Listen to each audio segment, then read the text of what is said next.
What's up guys, my name is Ace, and welcome back to another gun guide. In today's episode, we're going to be diving deep into the stats of the Ryden 45k, and toward the end of the video, I'm going to be sharing some excellent attachment combinations to help you with this gun.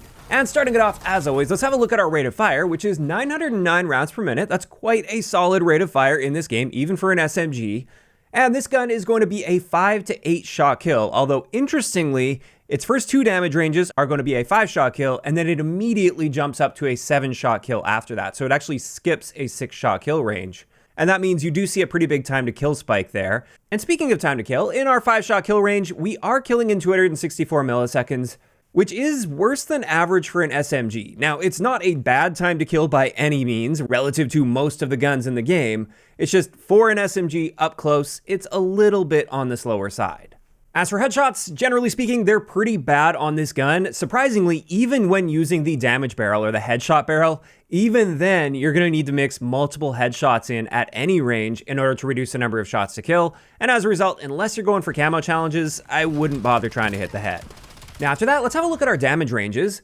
And as we can see, while our maximum damage range is only a little bit over 10 meters, our 5-shot kill range does extend out to 17 meters, which is not bad for an SMG if you're combining those two ranges together as sort of the maximum damage range. But again, as we said earlier, it does spike in time to kill pretty quickly after that, since we jump immediately to a 7-shot kill. So with that in mind, I would say you really want to manage your ranges appropriately, either through attachments or playstyle.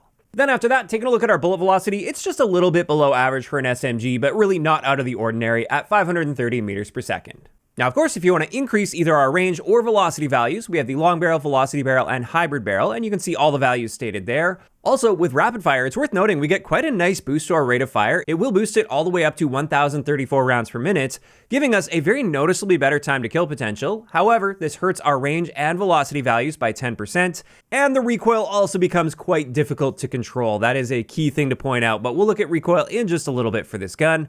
Before we do that, let's have a quick look at hardcore game modes. And unfortunately, this gun is only going to be a 1-shot kill to the body in its maximum damage range, so just a little bit over 10 meters. And as a result, while of course everything is usable in hardcore, I wouldn't consider this gun to be a standout by any means. Now, after that, let's have a look at our hipfire, and it turns out the Ryden is just bang on average for the SMGs, which means it's got pretty decent hipfire in this game, especially when combined with the rate of fire. It definitely excels in the hipfire department. And now let's have a look at recoil. With this gun, it does have an S-shaped recoil pattern, and those can often be quite annoying to be controlling on a consistent basis, compared to something that sees a little more consistency with it, since it's going to suddenly change direction on you after about 10 rounds or so. It's going to cut really hard to the left, and then it's going to stabilize again. This is absolutely something that can hold this gun back if you're spraying for a little bit too long, like if you're trying to challenge somebody at longer ranges. And as a result, I do like stacking with some recoil attachments to help mitigate this, especially horizontal recoil. Now after that, let's have a look at our handling stats, and across the board, we're just around average for an SMG, which is not a bad thing by any means. SMGs are great in this area. Then for our reload add time, this is just 1.43 seconds, which is noticeably better than average for an SMG. It's quite nice when it comes to reloads. However, of course, you can improve that even further with either the flip mag or the fast mag attachment. Or alternatively, my preference is using an extended mag, and I particularly like extended mag 1 because we get 10 extra rounds in the mag with no impact to our reload time. Now finally, for the base stats of this gun, we have our mobility stats. And once again, across the board, we're pretty close to average for an SMG. There's really nothing out of the ordinary here. And again, that's a good thing. SMGs tend to excel in this area, so nice mobility stats there. And with all of that out of the way, let's have a look at the unique prestige attachment for this gun. This is the MFS Full Stock Plus in the stock category, and with this, it really nicely improves our tactical stance spread, our jumping and landing stability, and all of our hipfire spread values. And this also improves our base walking speed and our aim down sight walking speed. And the nice thing about this one, unlike many of the prestige attachments, is there's no downsides whatsoever attached to this. And taking a look at our hipfire and tac stats comparison on the left there, we see a really nice 20% improvement to our hipfire spread values, which is excellent for one single attachment. And then our tac stance spread is tightened up very nicely with this as well. And especially when you combine this with some other tac stance attachments, you can have quite an impressive tactical stance build, which I will be sharing toward the end of the video. But then on top of that, you see a 7 to 10% improvement to all of our movement speeds aside from our sprint speed. This one's pretty straightforward, not too much depth to get into. It just helps very noticeably in all the areas where it says it's helping you. So with all of that covered, we can finally move into some excellent attachment combinations. And the first one I wanted to share for you guys is my go-to. This is my balanced stealth build. With this one, we're using the Recoil suppressor to keep us off the radar and help us with recoil control. We've got the long barrel on here to really squeeze a bunch of range out of this gun, since it needs some help in that area, in my eyes at least. We have the 40 round extended mag on this, the eruption grip, which is going to be helping with aim down sight, slide to fire, and dive to fire time, since I often like sliding into fights. And then finally, we're topping this one off with the aim walking speed stock, and this gives us a very nice aim walking speed at 4.3 meters per second. And with all of this combined, we see a bit of an improvement to our recoil due to that suppressor. That is quite nice to see, especially that horizontal recoil improvement. It doesn't cut quite as drastically to the left after about 10 rounds fired, which is nice to see. But at the end of the day, with this build, I'm still treating it like an SMG, trying to generally keep myself in close quarters engagements, and I'll rarely be trying to challenge somebody across the map because it's still not quite accurate enough for that. Now, if I want to squeeze out that extra accuracy, this is where my gunfighter build comes in, and this is a nice, balanced, long-range setup here. With this, we're once again using the Recoil suppressor and the long barrel. This time we're using the horizontal recoil control underbarrel, the lateral precision. We once again have the 40 round extended mag and that eruption grip. For our stock, we have the control stock on here, which is also helping with recoil control. We have the EMT3 agile laser. This one helps a bit with recoil stabilization, but also damage range.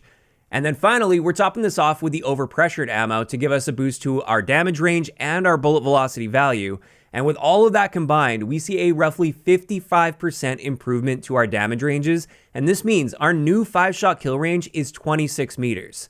And while the time to kill on this isn't ridiculously impressive for an SMG right up close, having that time to kill extend out to 26 meters is very impressive. In those mid ranges with this, you're going to be dominating with that time to kill, as long as you're hitting shots, and you're able to hit your shots quite effectively because we're leaning pretty heavily into recoil control here. You can see there's now barely any horizontal recoil to speak of, and it climbs much slower than the base recoil as well. So this is just a really nice, accurate, versatile way to use the Ryden 45k.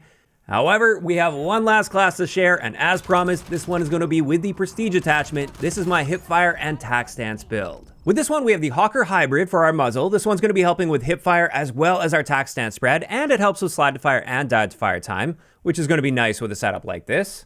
We then have the EAM Light Path foregrip, and this one helps with our aim walking speed and our Hipfire walking speed quite nicely as well. And keep in mind that aim walking speed is amplified when in tack stance, which this is a tack stance build, so that's quite nice. We once again have that 40 round extended mag on there. We have the Prestige attachment, which again is going to be helping a lot with Hipfire and tack stance, as well as a bit with our movement speed. And then finally, we have the tactical laser itself, which allows us to use tack stance. And with this, we see an incredible tack stance spread at less than 1 degree based on my testing.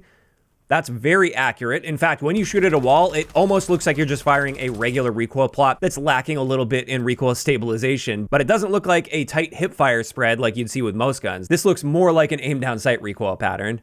And even outside of that, if you're just hip firing with this gun, we have ridiculously good hip fire values. And that just makes for a really nice tack stance spread if you want that change of pace and you don't want to play with a normal sort of build. This one is really good and fun to use. And there we have it. That's going to wrap it up for today's gun guide on the Ryden 45k. As for my thoughts on this SMG, I would say I wasn't really a big fan of this gun at first, but I think after the buffs that they made to many of the attachments for SMGs, especially to help with recoil, that has made a really big difference in my eyes, and I am warming up to this gun a lot more than I was previously. It's still not my favorite in the game or anything, but it is a very solid option as long as you're building it right. Now, of course, those are just my thoughts on the Ryden, and I'd love to hear what you guys think about this gun in those comments down below.